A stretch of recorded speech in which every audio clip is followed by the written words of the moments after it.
Welcome back to Lobby Concessionals, the movie podcast where nobody's right and everybody's wrong. I'm Parker, and that's Brendan. Today, we are kind of looking at something I am going to call dangerous interpretation, partially because I kind of came up with that title while we were discussing the topic. And I think it slaps, and so I've been saying it a lot, and it's going to be the title of the episode. I think it's incredible, so that's what we're calling it, and deal with it. Basically, the thing I've always heard about art and about film and about art, let's put it that way, art is subjective. What do you think? That makes sense? That's fair? It has to be. Has to be. Okay, right? Fair enough. Fair enough. Has to be. I think people's experiences have to be. Yeah. You know, like, so how I've always taken that, and I think how it's meant to be taken, is film interpretation is subjective. Like, people are going to experience a film in different ways. And so there's no one right way of looking at a movie. Right. And so I'm here to argue today that that's wrong. The layup is huge. We're laughing now. Yeah. Oh, yeah. No, it's not going to be. It's a little brutal. So, in particular, like, okay, just to establish this. Yeah, absolutely. The fact is, there is a wrong way. There is definitely right and wrong when it comes to interpreting a film. So, if you are someone that walks out of The Lion King and goes, "Oh, that's a great gangster film," starring Al Pacino. No, you didn't watch The Lion King. Those are wrong things. Like, that's incorrect. Yeah. I need to watch Lion King again. I watched before this just to be sure that it wasn't a gangster film starring Al Pacino. So there is wrong things. However, the issue comes when we start looking at themes and what was the meaning and what was the intent and what was how does the film end or what happens to those characters afterwards, and those things where there's not like definitive facts. Again, it's not like things you can list on the IMDb page. That's when things become subjective. And my argument is maybe there's some things that aren't. So, as a perfect example, I guess, I've seen this meme a bunch of times on the internet, on Reddit, whatever. It's Starter Pack. You missed the point by idolizing them, Starter Pack. And it lists such famous characters as Travis Bickle from Taxi Driver, Rick from Rick and Morty, Tyler Durden from Fight Club, Jordan Belfort from The Wolf of Wall Street, Don Draper from Mad Men, Walter White from Breaking Bad, Joker from the movie Joker, Tony Montana from Starface, Rorschach from Watchmen, Patrick Bateman from American Psycho, and Alex from A Clockwork Orange. Yeah. And so I guess that's effectively the thesis I'm getting at here, is that there are people that have left those films and been like, wow, Don Draper's amazing. I guess that's not a film. Wow. You named 12 dudes, and you picked the one guy that didn't have anything to do with what we're talking about. Yeah. Okay. There's people that left The Wolf of Wall Street and is like, wow, Jordan Belfort is amazing. Yeah. I want to throw midgets at a dartboard. Yeah. And I want to, I don't know, have sex with strippers and make $1 million and screw people over and yada, yada, yada. Yeah. Like, he is a bad person. Yeah. So I guess what I'm getting at is, at what point is the art no longer subjective? At what point are people straight up wrong about the way a film is, about the way they are interpreting a film, to a point where that is potentially dangerous? If you have a whole bunch of Wall Street bets bros walking out of Wolf of Wall Street and saying, that's the guy I want to be, Yeah. the world is actively worse. Am I wrong? No. Okay, so before we go forward, I just want to, again, I think when we do bigger, like heavier topics like this. Oh, this is a good point. This isn't us telling you we're right and you're wrong. Absolutely. Even though that's the point of this episode, that there are wrong. Yeah. Right. But at the end of the day, this is just two regular dudes trying to work through their own issues. I think issues is a good way to put it. Yeah, absolutely. Issues or problems with it. So by all means, if this starts a conversation or you're sitting there being like, well, these two have no clue what they're talking about, you're right. Yeah. You're right. Definitely. We have this platform so we can try to figure it out. Because Yeah. at the end of the day, me sitting at home and absolutely dunking on Don Draper does nothing for anybody. But if I can sit here and try to talk my way through it, maybe it does some good. Or maybe it opens up a conversation. Maybe it lets me see something I didn't see before. Yeah. And vice versa. But this is by no means us telling anybody how it should be done. Well, and on a lot of ways too, I want to open a conversation with our audience. Like if someone that is watching this video or listening to this on Spotify here's what I have to say and goes, no, Parker, here's why you're wrong, and explains to me that, X, Y, Z, and then that makes me feel significantly better about, someone walking out and not understanding this central point of The Wolf of Wall Street. Yeah. Great. That's going to make me feel better. So it's kind of a win-win in my opinion. Absolutely. But you're absolutely right. Like there isn't a right and wrong here. Yeah. However, my argument is, should there be? Yeah. Or should there be Absolutely a correct way for certain things? Yeah. And in that sense, you're not going to get an argument from me. I agree with you. Okay. I agree with you just so that we're on the same page to start this. Yeah. Good.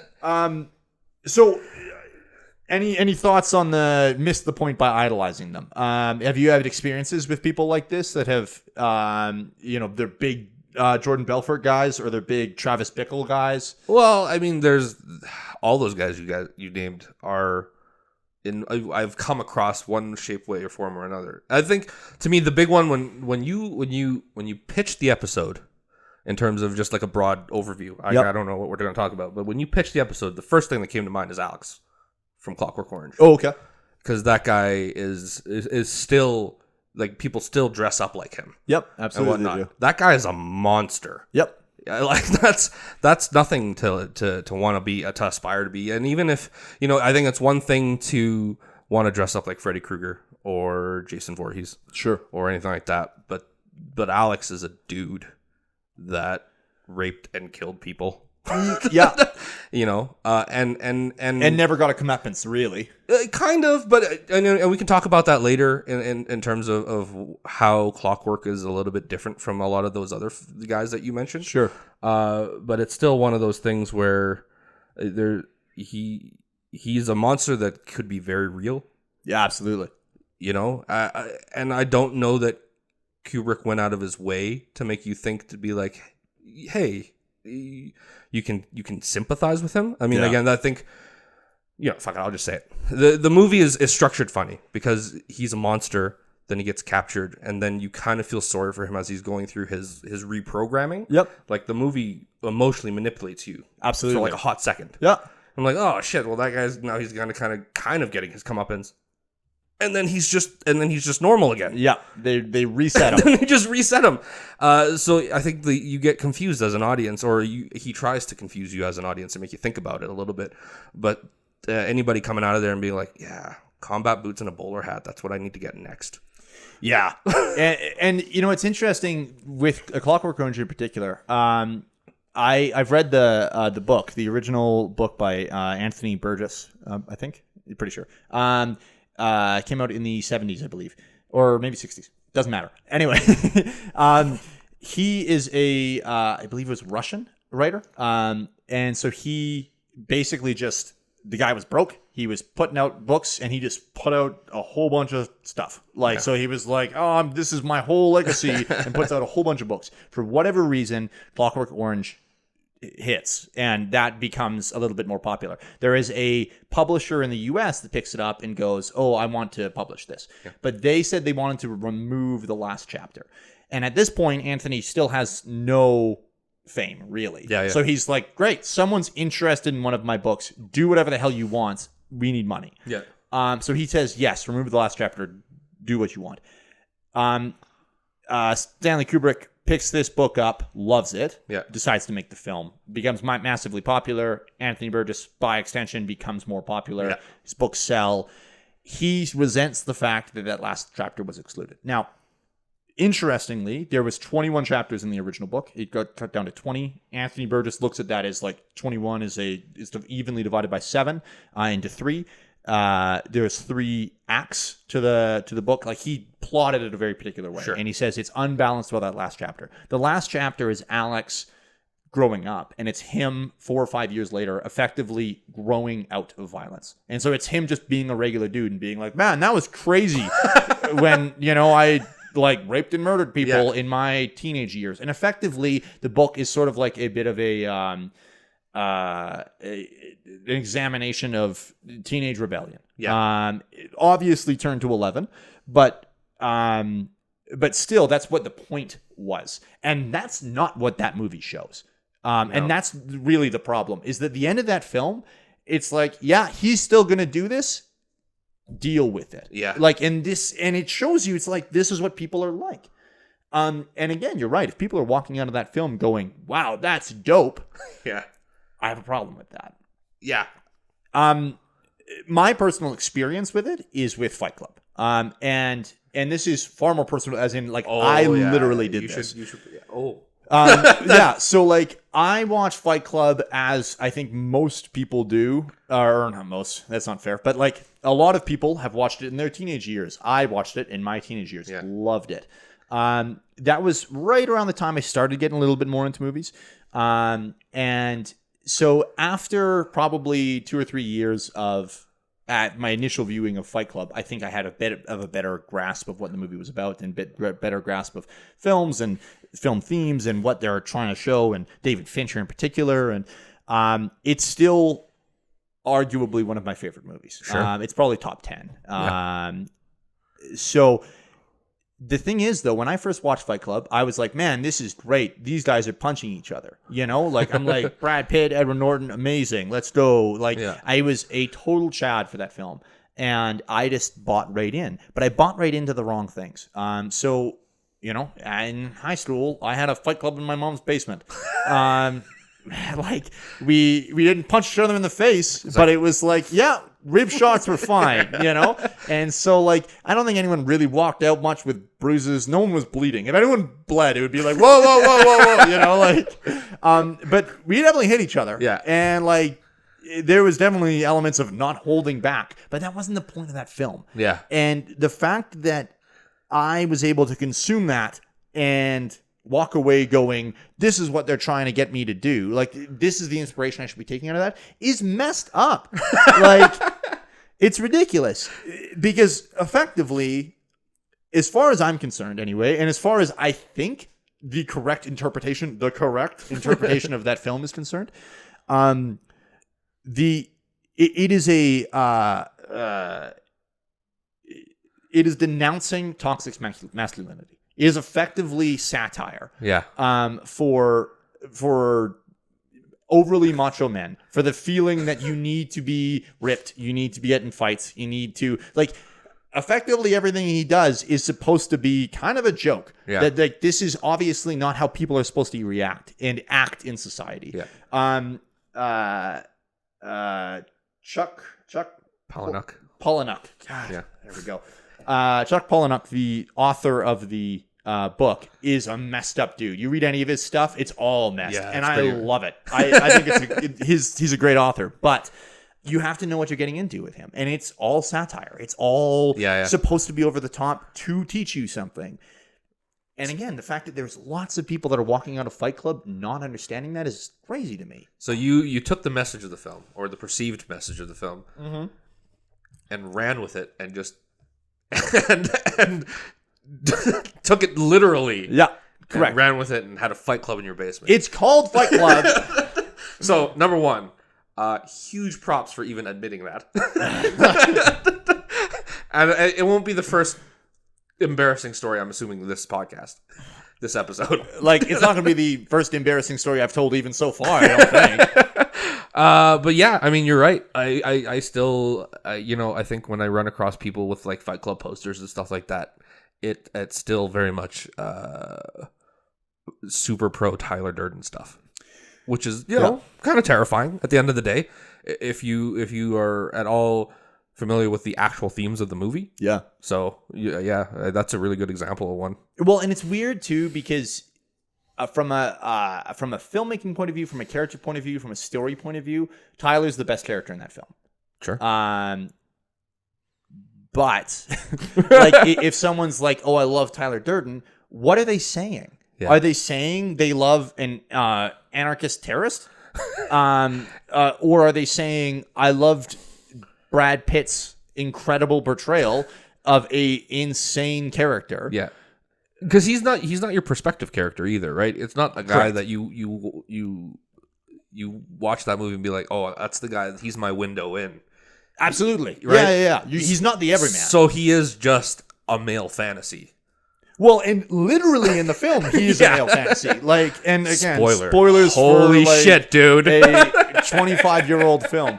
But like, that is literally the point. Yeah. Is that he is an idealized version. He is what men want themselves to be. Yeah. And part of the joke is no one else wants it. Yeah. You know, like maybe other men, they look up to him. Absolutely. Yeah. But really, in the context of the film, those other men are looking up to the narrator as Ed Norton, who is not the idealized version. No. They're looking up to just some dude who is an office drone. Yeah. Right? Like, they're not seeing, they see the charisma and the personality of Tyler, but they don't see the physical. Yeah. And yet that is still the idealized version. You know, I always go back to there's a scene on a bus where the narrator and Tyler are standing there, and the narrator hits Tyler and points up at a Calvin Klein ad and says, "Is that what a man's supposed to look like?" And I believe Tyler says, "Self-improvement is masturbation." But he's Brad Pitt. Like, he's a god among men. And he's delivering this line with seemingly no irony. Like, how you can look at that scene and go, wow, this is supposed to be taken straight up 100% at face value. Yeah. So, there's a lot of good points. But, so, is that dangerous interpretation? Or are we talking baby steps into dangerous interpretation? I think we're still basically talking baby steps. There is a level of it. Like, there is, again, if you're buying into some of the toxic masculinity of Fight Club, if that's what you think makes a man, I think there is some problems there. And I think that, you know, you are potentially setting yourself up a little bit for failure. However, no one just watches Fight Club and goes, this has informed my entire concept of masculinity. You know, like, those are obviously influenced by lots of things in your life. So if you've had influences that have pushed you away from toxic masculinity throughout your life, that one film isn't going to change that. However, again, given the fact that it was it's had a huge impact on my life, and it had a big impact like that. That's effectively the movie that made me love movies. It's probably the movie that made a lot of people love movies. Yeah, and like it's had a huge impact on me. That's scary. If that impact could also be totally wrong. What was your way out of that? What was the realization? I don't know. I think probably just talking to some people. Did you just pull a chapter 20 and 21 and just grow old? Yeah, I think some of it was just maturing. Yeah. And I think some of it was just me sort of thinking about it and realizing. Being introspective. What I think scares me the most about Fight Club, though, is I actually, while doing some research for this, I dug up an Esquire piece by one of their staff writers by the name of Matt Miller. I typically wouldn't say his name. You made that up. No, it is. It is. So I typically wouldn't say his name, but I'm directly quoting him here. Okay. And so if I want to give him some credit, I'm going to dunk on him a bit. But like, anyway, it was in 2019. And a line he says in there is the fear of demasculation that we learned from Fight Club. Okay. Turned into Trump-era toxic masculinity. Whoa. And just to hit that again, the fear of demasculation, which he thinks comes from Fight Club, that Fight Club taught us to be scared of being emasculated, has turned into Trump-era toxic masculinity. Again, my point is that is the point of the film. Yeah. So even someone whose literal job is to write about movies has taken this and gone, the message from Fight Club was be scared of being demasculated. Like, Which Rolling Stone? this is Esquire. Esquire. Oh. It's insane. And so, like, again, it's literally this dude's whole Job. life. Yeah. And he is fundamentally misunderstanding this film, as far as I'm concerned. Yeah. So the fact that someone whose job it is to do this is missing the point, how many people are? And so at what point is this... So that's where the dangerous part comes in. Absolutely. Right? Now we've taken it one step further, and now he's using it. He's using it in everyday politics. Yeah. Yeah. And so I think the next step, and one of the big things, the powder keg, effectively, that set off a lot of this topic and a lot of the discussion about this between you and me, is Joker. Yeah. And I have some issues with that film. I think that Joaquin Phoenix did an incredible job as the character. Sure. His acting's amazing. I don't like a lot of the rest of that film. I don't really think there's much of a reason for it to exist, personally. Yeah. And I think that Todd Phillips, the director, didn't make a lot of great choices. My understanding is that he took specific things from incel communities, and fed them straight into the Joker character, but makes the Joker empathetic. He's supposed to be pathetic the whole film. And so he's supposed to be, in some ways, the one you're rooting for. Yeah. But really, like, the thing that happens to him, he kind of gets beat up for no reason multiple times in that movie. And so it's like, is this a different world? Like, this doesn't happen to people, not in the way that it's being shown here. I mean, well, I think that's what's funny about the Joker is that the dangerous interpretation is coming from Phillips himself, who has taken the Travis Bickles and those things and completely missed the point. Yeah. And so he's like, I'm going to just take from the greatest movies that informed my shitty world viewpoints. I said it. Yeah. Take these characters I hold up on a pillar and because I love these films so much, and then I'm just going to put them into my work. Yeah. Without taking into account the 30 years of social evolution or the time and place that he's I would is Joker is Joker a conversation between us if it didn't come out during the Occupy, during Me Too, during an incel movement. I don't know, right? But it's so much firmly rooted in the time that it's fucking damn near irresponsible.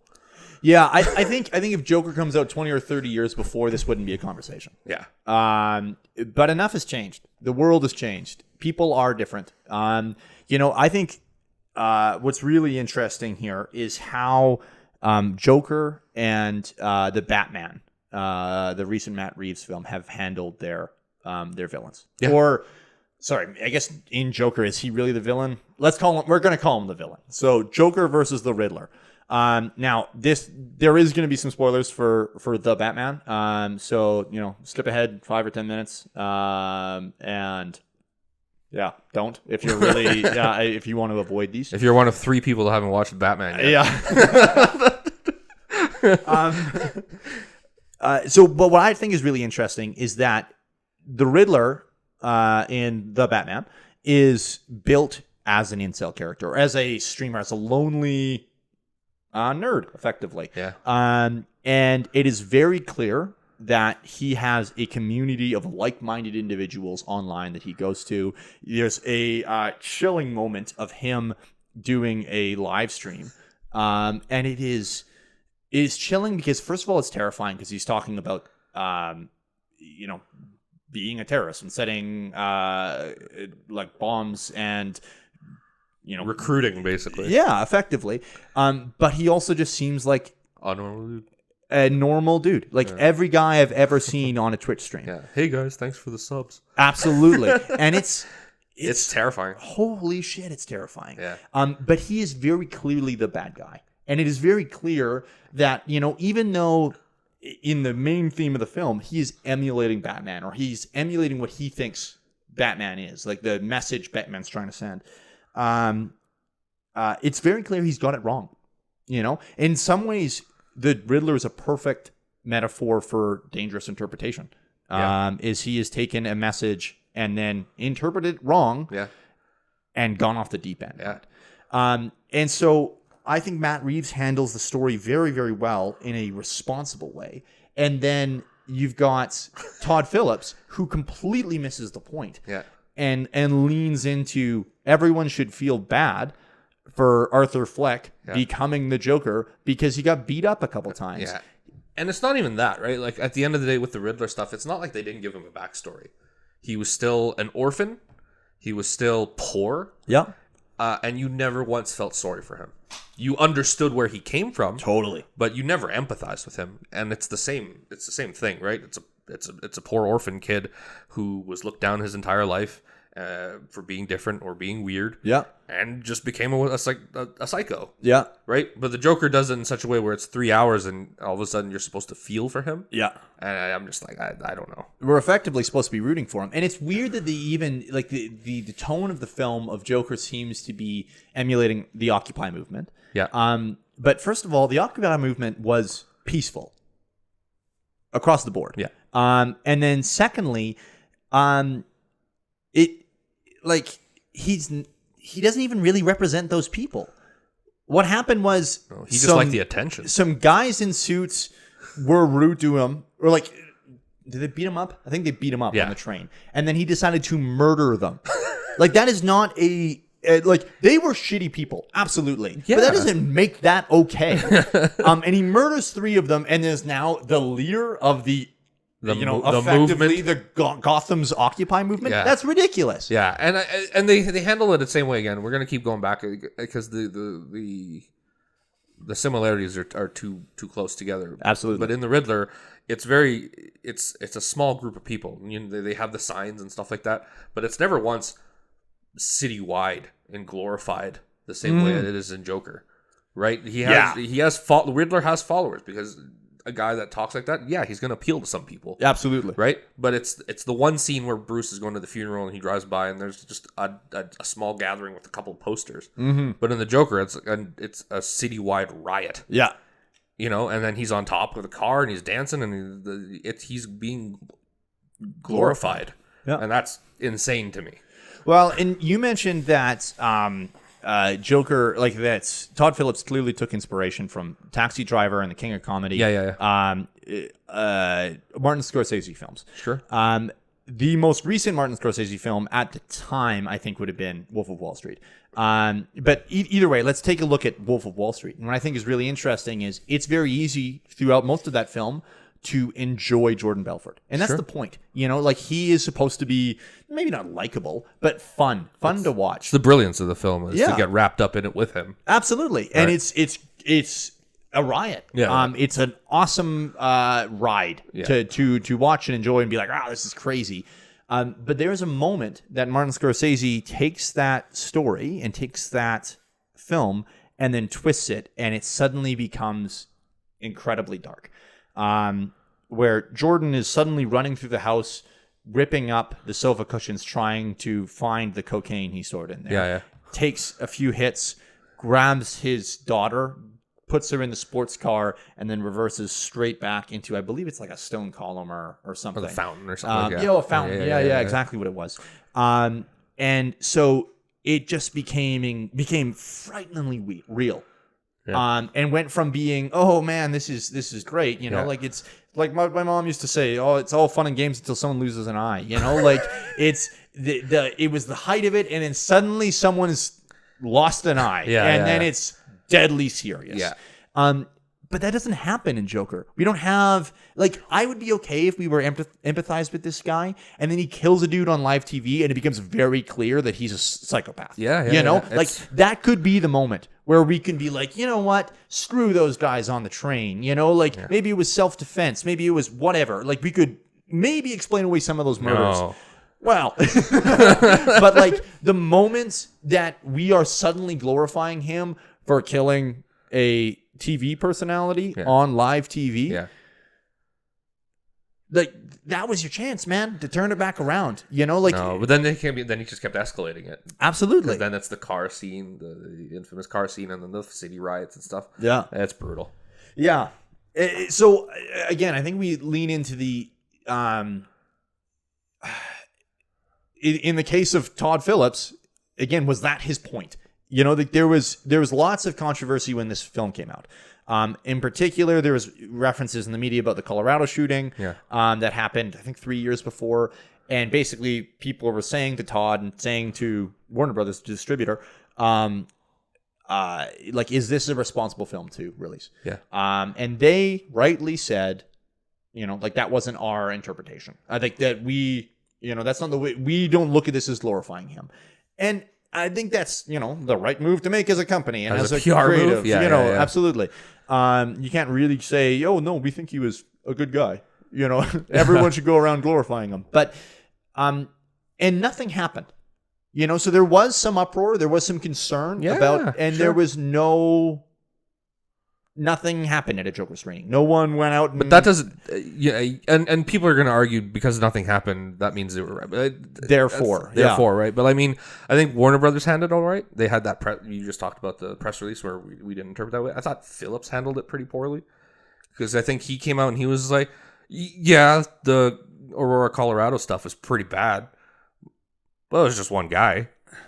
Yeah. Well, and he said something about how that, because initially at the time that Colorado stuff was, the media reported it as him trying to emulate the Joker. That was what the shooter was. And Phillips specifically says, well, he wasn't even being the Joker. That was wrong. His hair was red, not green. And I'm like, man, you were missing the point, dude. Yeah, and you know, so the Phillips stuff bothers me. If Warner Brothers wanted to put that movie out and they didn't see a problem with it and they stood by it, that's cool. I wish Phillips would have been more articulate and maybe a little bit smarter about it as well. Because the more he said, the more irresponsible I thought he was. Yeah. And, you know, I think, you know, people are probably going to dunk on us for being like, it's just a movie. Nobody sees movies that way. Yeah. Obviously, people do. People do. I run fight clubs in my basement. Well, and I think that they can have an impact. Yeah. And I'm not saying people left Joker and went, I want to murder a bunch of people on a subway. You know, like that's not. But I do think that there was people that walked away from that and maybe got the wrong idea. You know, or like maybe they, you know, they pushed them a little bit more in the wrong direction in terms of.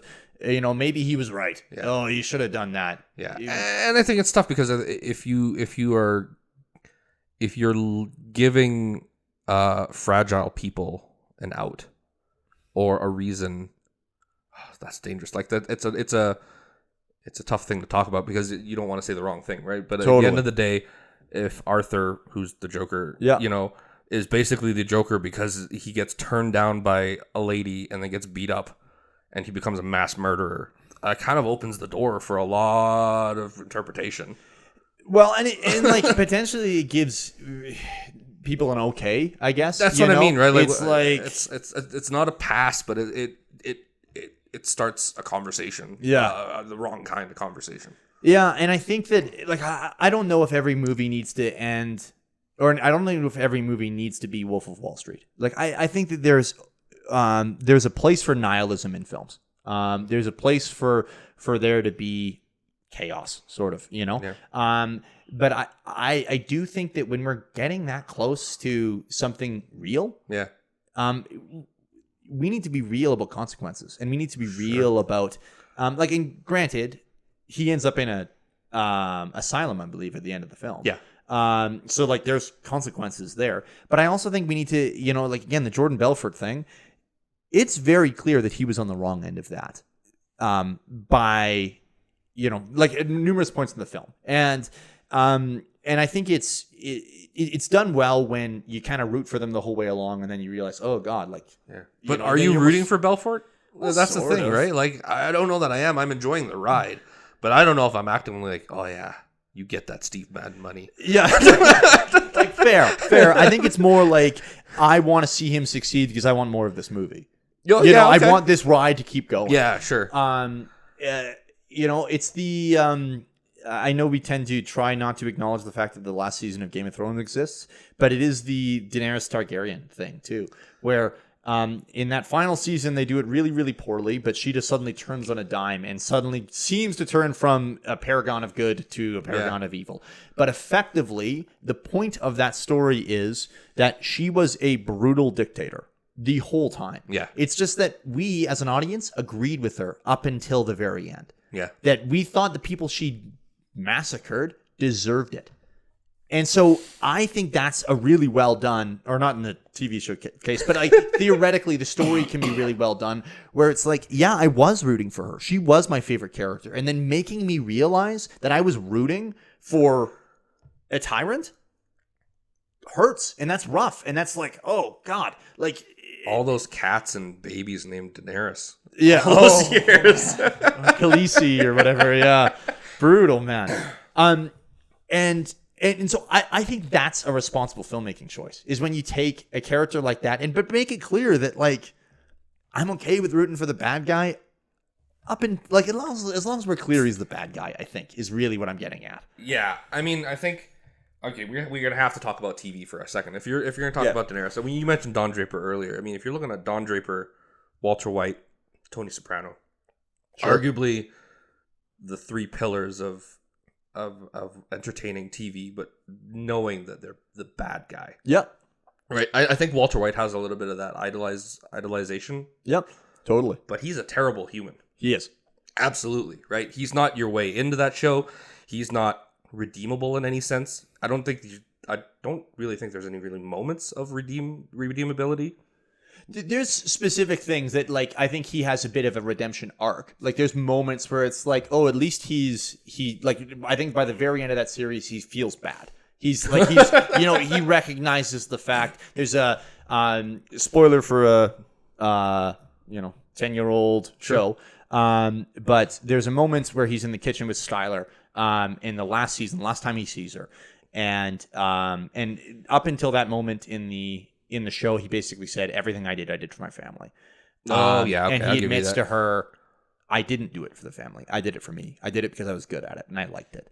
And so there is a bit of a redemption there in terms of, like, he apologizes, but that's not redemption. It's still done selfishly, right? He's admitting it for himself. He's not massaging her. And even if he is doing it for her, yeah. It doesn't take the rest of that back. He's still a bad person. Yeah. But he's a bad person that's human. And I think that's important. Yeah. The interesting thing about Walter White is that character initially in that first season is pretty lovable. Yeah. Like, he's just a dude. He's just a turns pretty quick, boring old chemistry dad, and he's kind of adorable. So I think the hard part that people had with that is that they loved him there because he was pathetic. Yeah. And then when he started sort of taking initiative and standing up for himself, people were like, yeah, do it. Like, it's good for you, man. and there was some of that. There was a few things where it's like, people are mistreating you. You deserve to do this. And then very quickly, it's like, oh, now you're making meth. And so that it's not even the meth that's bad. It's all the choices to get to the meth. Oh, yeah. Well, and then it's all the choices after starting to make meth. Like he becomes a bad character. So I understand at least a little bit why people are like, well, I have a hard time with Walter. Yeah, but Tony Soprano? The Tony Soprano stuff's great. And Don Draper too. And that's based purely on the strength of those performances. Absolutely. Right? And I'll have, my Fight Club moment is, like watching Mad Men, all I want to do is smoke and drink. All I want to do is smoke and drink and have like a drawer full of white shirts ready to go. Yeah. But, I don't want to be those people. No. Right? The Sopranos is my favorite TV show of all time. I don't want to be Tony Soprano, man. Like, I couldn't if I tried. Even if I wanted to be as hard as I couldn't be a tenth of what that guy is capable of. Yeah. Right? So there's no interpretation there. He's just a bad dude. Mm-hmm. There's people are gonna be like, oh, he tries to be a good family guy. No. Yeah, it's just not. Yeah. Totally. So the idea that a director could fumble the ball so bad. Yeah. And with the choices that he makes. And if he outright came out and said, hey, I just wanted to make I wanted to make this movie and show you what the dangers of that could be. Mm-hmm. Whoa, okay. All of a sudden, I've got no problem. But if you're gonna stand there and be like, no, all that stuff you're saying is not true. It's not dangerous. I don't think of these things. Well, whatever you're putting on screen is showing me the complete opposite. Yeah, absolutely. It's glorifying it. Yeah, and it's not even glorifying it. I'll do a quick thing too. I'd be okay with it if the rest of the movie didn't feel so tone deaf. Yeah. Right? Yeah. There's a sequence where he's with his social worker and it's an African American lady. Yep. And for like a hot second we're made to feel like they're both on equal footing. Yeah. In terms of how difficult their lives are. Sure. And I'm like, oh, we missed it again, guys. Yeah. You know? So if I'd have an easier time swallowing that movie if the rest of it wasn't as bad. Yeah. Right? Yeah, you're right. Tone deaf, I think, is the right way of putting it. Yeah. For sure. And like to pivot a little bit, I have a hard time with a lot of the representation of the Joker. I think one of the better representations of him is Heath Ledger's Joker in The Dark Knight, simply because it's very clear he's the bad guy. But like, let's talk about Suicide Squad for half a second. Do we have to? not for long, but I do think the Jared Leto Joker and Margot Robbie's Harley Quinn is interesting simply because there was people that left that film and romanticized their relationship and looked at the relationship between the two of them as like goals, As romantic. Yeah, absolutely. And I think that's at least partially because the relationship was romanticized in the film. Yeah. And I have a bit of a harder time with a movie like that because it is explicitly PG-13. It is definitely targeted at teenagers. Yeah. Why? Like, how hard would it have been to just not romanticize it and show that he was a dick and show that... Not just a dick, but like highly abusive. Yeah. The amount of... what bothers me about that movie is the amount of 10-year-old to 13-year-old girls that came out of that movie afterwards and bought Daddy's Little Monster jackets. Yeah. That fucking bothered the shit out of me. Well, so first of all, the fact that those are even available for 10-year-old girls, like, obviously you can't stop them from, like, if there was available for adults, you can't stop it being bought by a 10-year-old. But like, the fact that it would be in 10-year-old girl sizes is already a problem from my point of view. But the other side of it is that you're totally right. Like, how hard would it have been to... He can be abusive in that film because he is an abusive character. Yes. And their relationship is abusive. Yeah. Why do they show it like why is any of it romantic? I think is my issue. Like, have them be abusive and then have that be the end of it. Yeah. Like, show us that Harley is clearly head over heels still for this guy. You can do it. But it's also possible to show us that she is delusional. Yeah. Like the... I mean, at the end of the day, we're gonna, it's movies we're talking about, but the Joker as a character is extremely problematic. Always has been. Oh, not always. Has been since The Killing Joke. Yep. And The Killing Joke. But at the end of the day, you can like the Joker. Obviously, there's aesthetically and all that stuff. But at the end of the day, he's still a mass murderer and a rapist. Yep. And a bit of a monster himself, right? Like, Absolutely. So where are we glorifying that? Like, or why? I mean, we keep coming back to it, and maybe that's why the Ledger stuff. There's a simplicity to it. Totally. There's no backstory. He's a killer. Yep. But it's kind of like that's it. Oh, and I'm not saying that makes it better. But there's no hidden messages with him. Yeah. It's fun in games, and that's what makes him dangerous, and that's what makes him scary. Yeah. I don't need for him to do horrific things to know that he's horrific. Yeah, well, and he does do horrific things. Yeah, the nice thing with the Dark Knight is a lot of those horrific things are implied. Yeah. Like, I love one of the there's a scene. I think it's only the third or fourth scene with the Joker, and he takes over one of the street gangs, basically. The knife? Maybe, but he takes over the street gang, kills the leader, and then he's like, "We have, luckily for you, our enterprise is growing, Yeah, but we only have one spot." And he takes a pool cue. Oh yeah, that's right. Snaps it in half, chucks down the one, like the sharp end between the two guys, and says, and then walks off. You don't see them, but you know they fought to the death. You see them lunge for it. Yeah, absolutely. Yeah. And that's it. And it cuts. And I think that's brilliant. And some of the implied violence, I'm not saying we can't have violence in films. I think violence can be very important to show. But I agree. There's a simplicity to it. We see, or we know that he's brutal. Yeah. But we don't necessarily need to see it for him to know that I also don't need to, with that character specifically, I don't need to relate to him.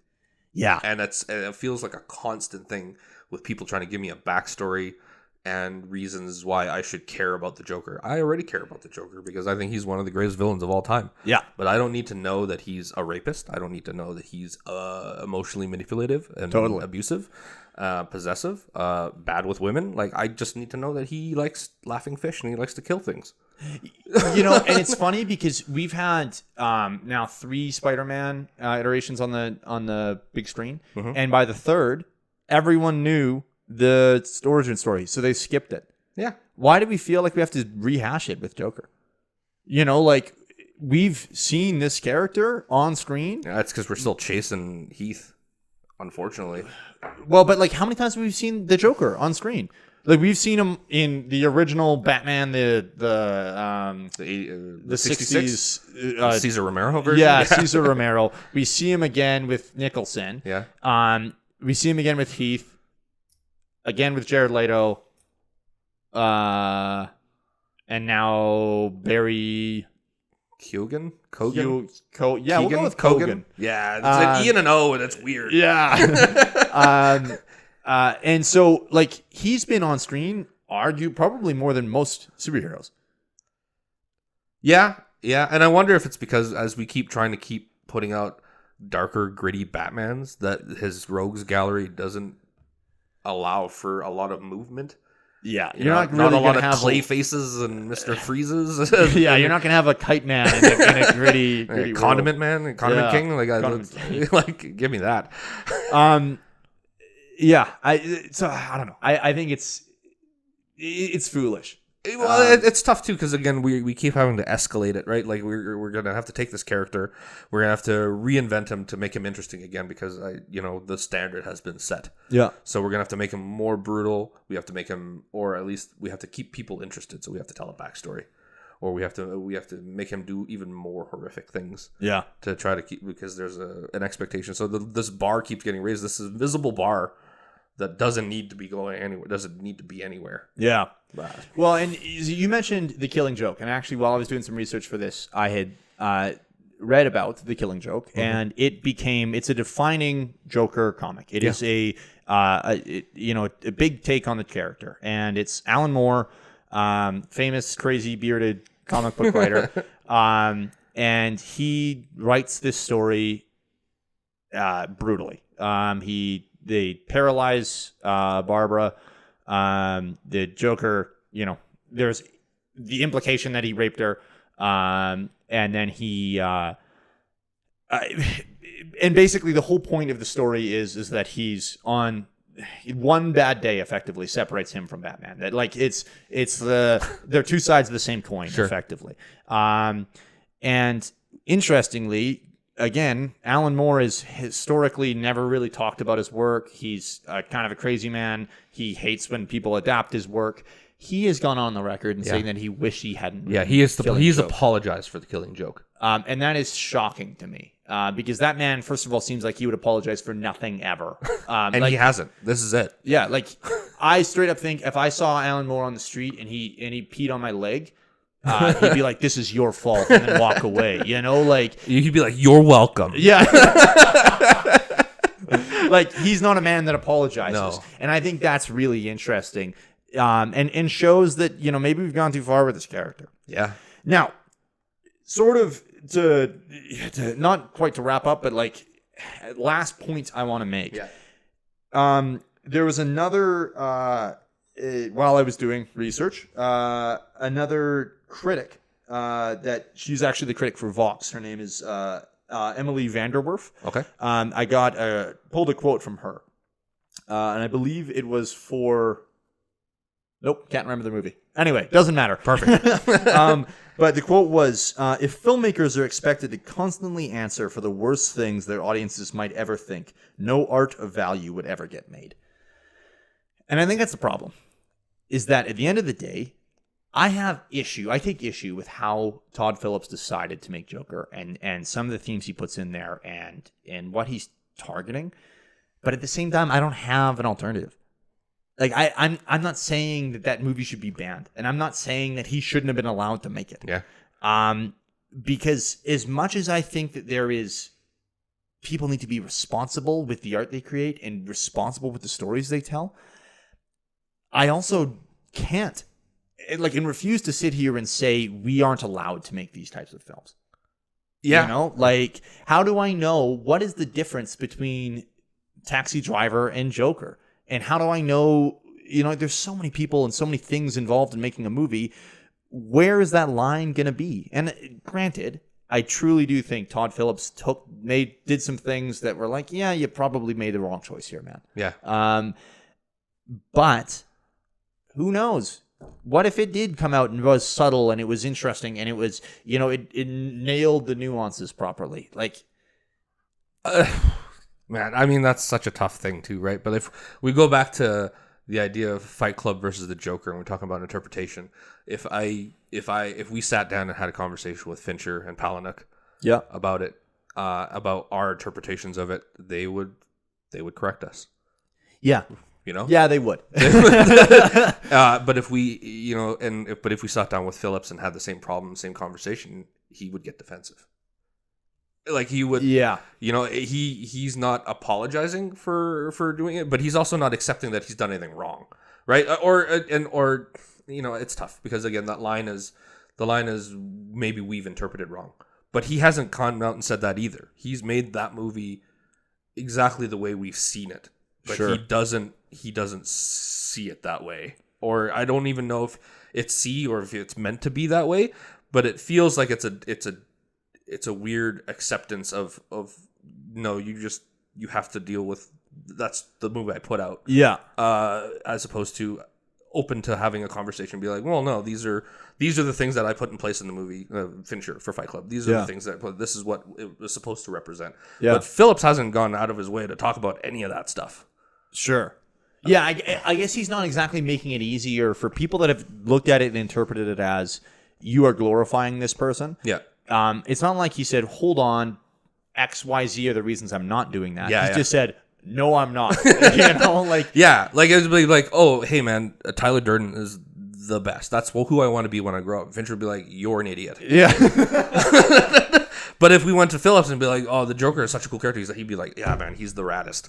Yeah. Is what the feel is. And I don't know if that's purposeful or if he's just bad at media. Yeah. It could be that. It could be that. Yeah.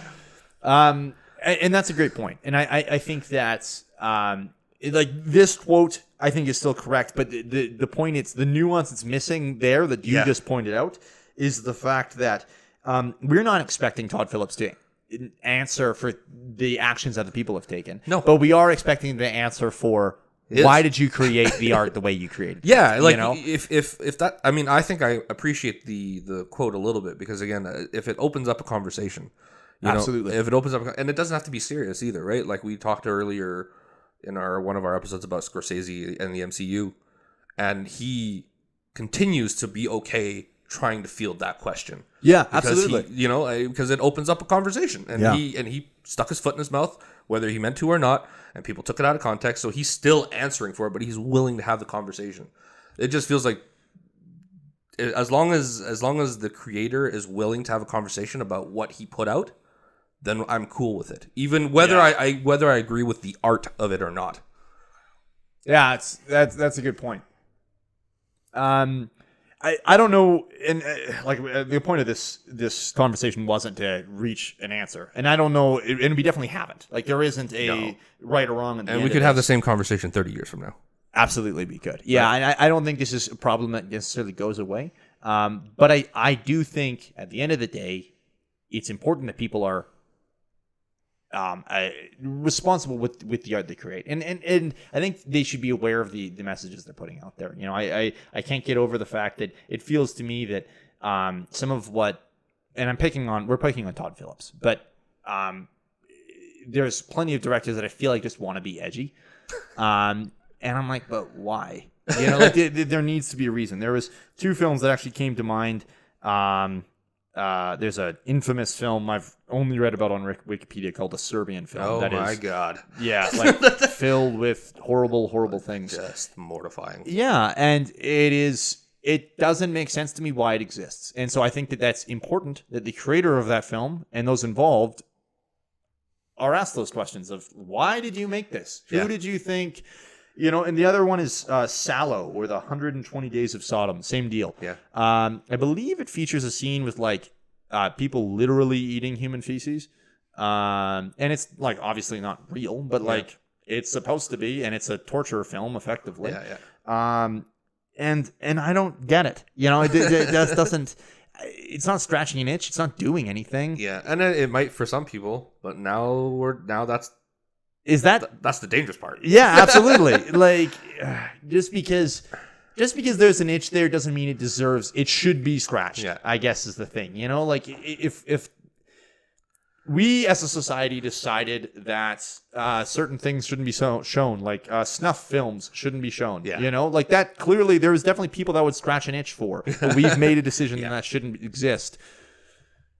But yeah, be responsible for it, right? At the end of the day, I'll dunk on him again. If Todd Phillips wasn't trying so hard to not be the Hangover guy, you know, like that's what that movie feels like to me. It's like I can be more than just the Hangover guy. But you have to understand the platform that you have, especially on that scale. A Joker movie at Warner Brothers is going to put a certain amount of eyes on your product. So there has to be, at least in my eyes, there has to be some kind of responsibility, whether to put out a responsible film or at least to be able to have a responsible conversation about it afterwards. And he's done neither of those things. Yeah, and I think to wrap that up and to, close off my arguments here.